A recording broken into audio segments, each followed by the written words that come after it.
You're watching First Take, presented by Chase.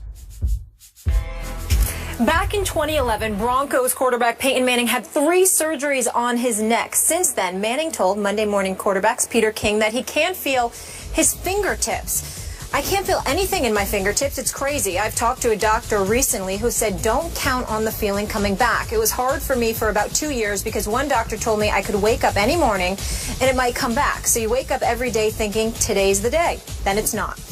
Manning's numbers are actually better without feeling in his fingertips. His completion percentage, yard per attempt, and TD percentage are also up, with his interception percentage going down. Jerome, maybe mind over matter. Jerome Bettis still here with us. How much does Peyton have left here? If the year before is any indication to the next year, it tells me that he's got, really, as long as he really wants to play, I mean, at least 2 years left to play at a very high level, I would have to think. When you look at Peyton Manning, he keeps himself in great shape. He's this very cerebral guy. He understands everything there is about the game, and he's constantly evolving, wanting to learn more. And then you look at him physically, he's doing everything he needs to do. The only question is him getting hit. If he continues to get hit like he got hit last year, maybe not the year before, but a couple years past, that's the only thing that I think that can derail him, in the sense of him not playing for another 2 years. But I see 2 years at the very least, at a very high level, this year and next year at a very high level. Wow. Stephen A.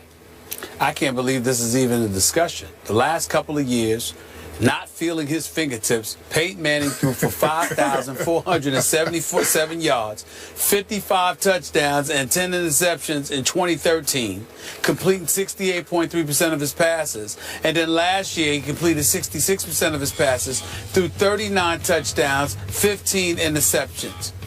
And there are questions. What questions? If he's not feeling his fingertips, what every NFL quarterback needs to do is to go to the doctor and say, can you find a way to numb my fingertips so I can't feel them either? If that's going to lead to me throwing like this, brother? I mean, come on now. I mean, with Peyton Manning, here's what it comes down to. You got to watch him as the season wanes, because it's taxing on the body, especially when you're taking those hits. And if that's, to me, that's the only question mark about Peyton Manning. How much durability does he really, really have? We know he's been there, but in the playoffs last year, he looked like a shell of himself because the players said and knew he was not anywhere near 100%. He tried to play, but he just didn't have it because he had gotten banged up. Something like that happens again, we'll see. But if he's healthy, I don't care about his fingertips. Doesn't seem to affect his play at all. Although, Stephen A., even you said late last year he was taking such a pounding, especially that one game that you kept pointing to, the game at St. Louis. He just got rocked, man. 22-7. I don't think they were ready for that, and he wasn't ready for it. And I'm not sure, even though it was a physical pounding, I'm not sure that mentally he got over that pounding. Then he had the quad injury at San Diego, and then he was a shell of himself. Yeah. Now, down the stretch, they became as devastating a run team as there was in the NFL, and I believe that will continue this year. But I'm surprised you, Stephen A., are saying what you're saying, because I thought near the end of last year, you thought he might be one and done, one more year and done, right? That's how I remember it. Well, yeah, that's exactly, because when we saw how he got beat up against St. Louis and then how he looked in that playoff game, and if you remember, in the games leading up to the postseason, those last several regular season games, they were running the ball considerably more than usual in a clear effort to protect Peyton Manning, who didn't seem like himself. That's what sparked the debate more so than anything else. Okay. So for me, I'm surprised you're in that mode of he could sort of play as long as he wants to. I was thinking going into this year that this could be a swan song year, just depending on the punishment factor, because he did take a lot really down the stretch, but especially at St. Louis. He can't take that in his late 30s going toward 40. You can't live with that, because you don't want to live with that. He's better than that. He's got broadcasting. I don't know. He could probably be just about anything he wanted to be in a second career, right? Yeah. So to me, I'm with you guys to reiterate your points. Feeling in your fingertips has to be way overrated because his QBR was first in the NFL that first year in Denver, first the second year, and it plummeted to third last year behind Romo and Rodgers, and Tony Romo had off-the-chart QBR last year. So first, and third, I thought he should have been MVP the first year, and Adrian Peterson got it. Then Peyton was the MVP the second year.